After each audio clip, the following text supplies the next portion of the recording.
Okay, let's address CPNs and addresses and why it is so important when creating your CPN file. So a lot of times people will choose to go the CPN route if they are in the middle of cleaning their personal credit, if they are filing bankruptcy, if they're being faced with eviction, and also when they're unable to use their personal credit. For instance, if a person is in the middle of purchasing a home and they can't have any activity on their personal credit, they will choose to go the CPN route. And while it can be very beneficial, you also want to make sure that you create your file in the correct way to avoid buying a CPN that you cannot use. That's a waste of money.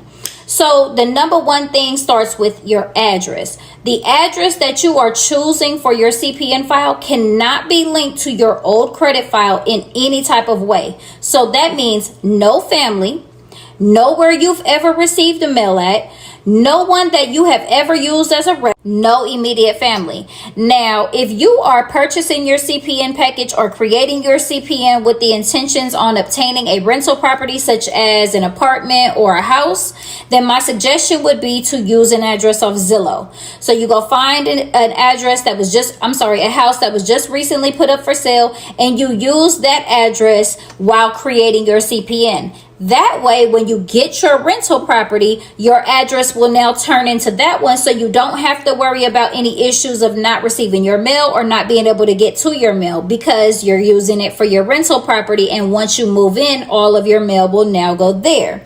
So another helpful thing to think about when you are creating a CPN, especially if you have a unique name, you want to look for an address that is outside of your city.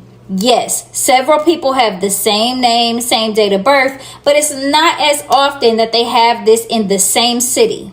And while that's not a requirement to create your CPN file, I'm just sharing some helpful tips with you guys to make sure that it is successful and to avoid it merging with your old credit file.